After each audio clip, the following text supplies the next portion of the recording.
Om NaMo Narayan. The ancient Indian astrologer में आपका स्वागत है। आज हम आपके सामने एक विशेष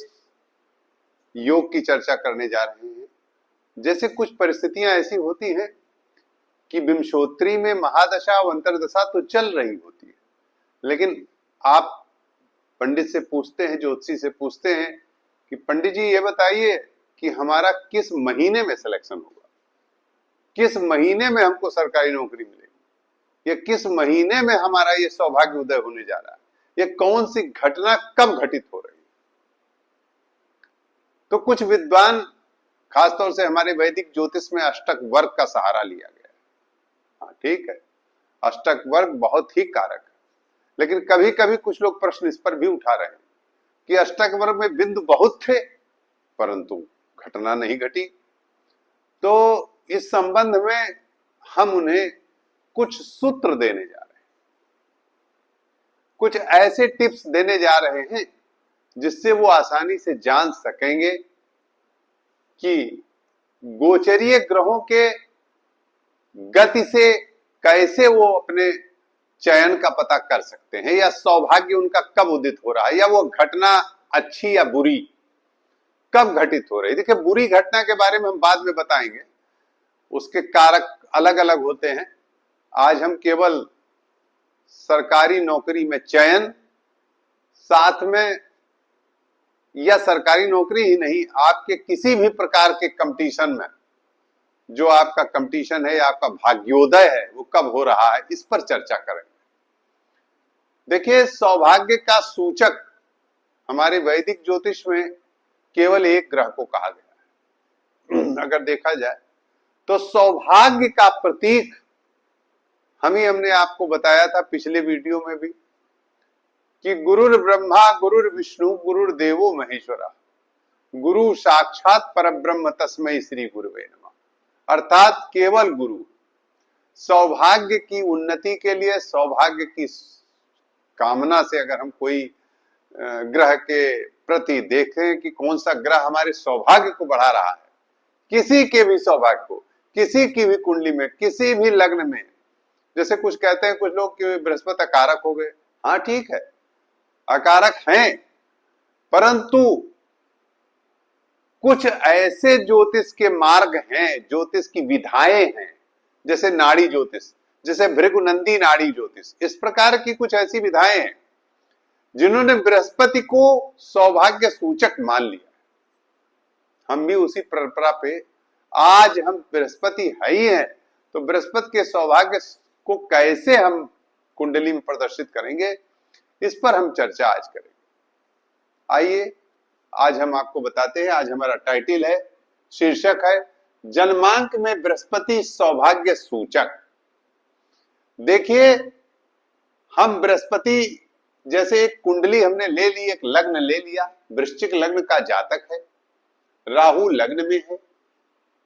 चतुर्थ शनि कुंभ राशि में स्वग्रही है, पंचम में मंगल है, छठे सूर्य और चंद्रमा है, सप्तम भाव में बुध शुक्र और केतु है, द्वादश बृहस्पति है। अब हम आपको ये बताएंगे कि यही जन्मांक में अगर हम सौभाग्य को केंद्र मान लें तो उसको केंद्र मान के उसके गोचरीय स्थिति को देखना है कि गोचर पे बृहस्पति कहां कहां भ्रमण करेगा जब उस जातक का भाग्योदय होगा। तो तुला का बृहस्पति है, तो यहां से बृहस्पति के तुला के भाव को अगर हम देखें तो त्रिकोण में हम ले लें, इसे लग्न मान लें, तो यहां का त्रिकोण क्या बनेगा, पंचम स्थान कुंभ राशि बनेगा और नवम स्थान मिथुन राशि बनेगा। ध्यान से देखिएगा, और लग्न में तो है ही है बृहस्पति। इन तीन स्थानों पर बड़ा महत्व है। यदि इन तीन स्थानों पे बृहस्पति ट्रांजिट कर रहे होंगे गोचर में, तो दोस्तों, मेरे साथियों, हमारे जो दर्शक दीर्घा हैं, हमारे ज्योतिष बंधुओं, ज्योतिष प्रेमियों, मैं आपको बता दूं कि ये जो ट्रांजिट है बृहस्पति का, इस कुंडली के आधार पर हर आप लोग भी अपनी कुंडली में देखें कि आपका बृहस्पति कहां बैठा है, और जहां बैठा है उसे लग्न मान लीजिए, और उसको लग्न मान करके आप इस तरह का त्रिकोण बना लीजिए, और ये भी छोड़ दीजिए केंद्र भी, लेकिन पहले त्रिकोण बना लीजिए। अब इस त्रिकोण में अगर आप अपने अष्टक वर्ग में भी देखेंगे तो अष्टक वर्ग में भी आपको भिन्नाष्टक वर्ग देखेंगे, प्रस्त्राष्टक वर्ग देखेंगे, और उसमें आप बृहस्पति के अंक देखेंगे तो सबसे ज्यादा अंक आपको यहां पर मिलेंगे, तो उससे भी सिद्ध हो रहा। अब यहां अगर हम आपको बताएं कि पंचम और नवम इन दो स्थानों पे या यहां पर बृहस्पति जब गोचर के भ्रमण कर रहे होंगे तो आपका सौभाग्य उदय हो जाएगा। अब इसके साथ शर्त यह है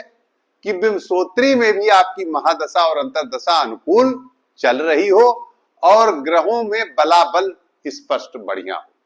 चेष्टा आदि के जो बल होते, दिग्बल, स्थान बल, चेष्टा बल, षड्वर्ग शुद्धि, ये सब चीजें हो आपकी कुंडली में। उसके साथ गोचरीय स्थितियों में वो घटना कब घटेगी, इसकी स्थिति यह दी जा रही है कि आपका बृहस्पति जहां बैठा है कुंडली में, हमने एक उदाहरण ले लिया, और यहां बृहस्पति तुला में बैठा है, 12 में बैठा है, और हमने इसी को लग्न मान लिया, तो इनके त्रिकोण स्थान कुंभ और मिथुन हुए, और इस समय बृहस्पति मिथुन में भ्रमण कर रहे हैं। ठीक, अब इस समय बृहस्पति इनके मिथुन में भ्रमण कर रहे हैं, तो इनका भाग्योदय कब होने वाला है, तो मैं आपको बता दूं कि इनका भाग्योदय जब मिथुन में गोचर के बृहस्पति भ्रमण करेंगे और मिथुन से कर्क में ट्रांजिट करेंगे और पुनः वक्री होकर मिथुन में आएंगे,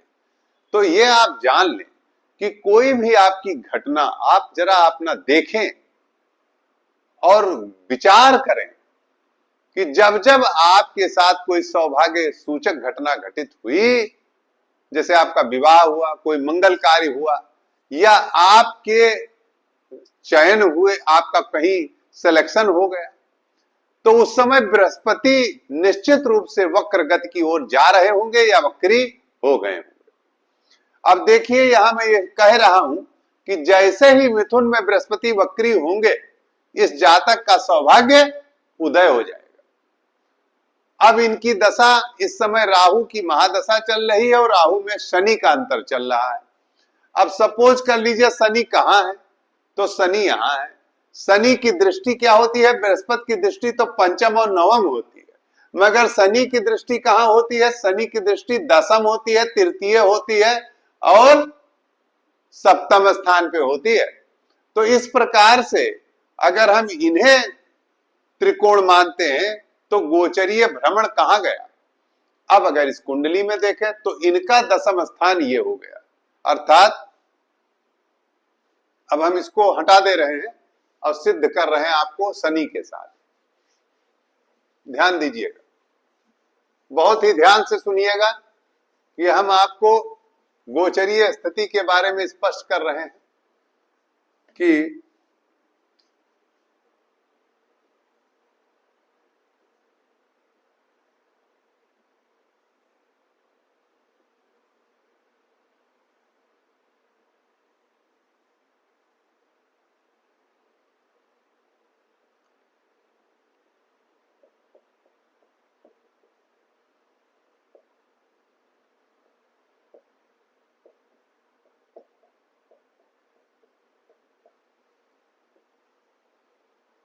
अब शनि का दशम स्थान, यहां से शनि का दशम स्थान कौन हुआ, वृश्चिक। 1 2 3 4 5 6 7 8 9 10 यहां लिख लिया हमने। 9 10 11 12 1 2 3 4 5 6 और 7। देखिए आपके सामने हमने शनि से दशम, शनि की दृष्टि दशम 3 और 7 है, तो यहां हमने दशम को लग्न बनाया शनि के, चूंकि शनि का दशम भाव कर्म का भाव हुआ इसलिए इसको हमने लग्न बनाया। अब इससे पंचम त्रिकोण और नवम, देखिए यहां भी त्रिकोण का महत्व है, ये जान लीजिए, यहां भी त्रिकोण ही देखेंगे। अब आप देखिए यहां पर शनि गोचर में भ्रमण कर रहे हैं वर्तमान में, ध्यान दीजिएगा, वर्तमान में इस समय जो वर्तमान परिस्थिति है, यहां गोचर में शनि भ्रमण कर रहे हैं और मीन में गोचर में भ्रमण कर रहे हैं शनि। अब जैसे ही बृहस्पति का ट्रांजिट इसमें से इसमें होगा और इसमें से इसमें होगा, जाहिर है कि अतिचारी होकर बृहस्पति जा रहे हैं यहां और वक्री होकर पुनः यहां आ रहे हैं। ठीक ऐसे समय जब यहां पर बृहस्पति होंगे तो यहां से जैसे ही कर्क में जाएंगे तो यहां दृष्टि पड़ेगी, 1 2 3 4 5, यहां से नवम दृष्टि गोचर में शनि मीन में है और इस समय मिथुन में है और जा रहे अतिचारी होकर के सितंबर से कर्क में और फिर वक्री होकर मिथुन में आएंगे। इसी बीच बृहस्पति शनि पर दृष्टि डालेंगे और ऐसे जातक के परीक्षा में बहुत अच्छे अंक आने की पूरी संभावना बनेगी, अर्थात उसका भाग्योदय उदय होने वाला है। इस तरह से आज हमने आपको गोचरीय स्थिति के बारे में समझाया है। आगे भी हम आपको गोचर को और स्पष्ट करेंगे ग्रहों के हिसाब से। आज हम आपको ये बता रहे हैं, एक कुंडली पर हमने समझाया है, ऐसे ही आप अपनी कुंडली पर भी देख सकते हैं कि बृहस्पति का पंचम और नवम सीधे जहां स्थित है वहां से लेंगे लग्न मानकर, और शनि को हमेशा शनि से दसम स्थान को लग्न मानेंगे और वहां से त्रिकोण देखेंगे। और उस त्रिकोण पर यदि बृहस्पति की दृष्टि आ गई शनि पर, जहां शनि गोचर में है और बृहस्पति जहां गोचर में भ्रमण कर रहे हैं वर्तमान में, और दशा भी आपकी अगर अनुकूल है, अर्थात पंचम दसम या त्रिकोण की आदि की दशाएं चल रही हैं, या ऐसे ग्रह की दशा जैसे इस जातक की राहु में शनि की अंतर दशा है तो शनि की दसम पे दृष्टि हो गई, तो ऐसे मतलब दसम पे दृष्टि हो या पराक्रम भाव पे दृष्टि हो, ऐसे स्थान पे दृष्टि जा रही हो जहां वो उसे अनुकूलता दे रहा हो और गोचर में भी वो भ्रमण कर रहे हो, अर्थात मिथुन के बृहस्पति यहां जा रहे हैं और शनि गोचर में मीन में है और एक वक्री है, जैसे ही वक्री होंगे परिणाम देंगे तो इस सौभाग्य को उदय करेंगे, भाग्योदय करेंगे और चयन भी करवाने की पूर्ण संभावना बनेगी। नमो नारायण।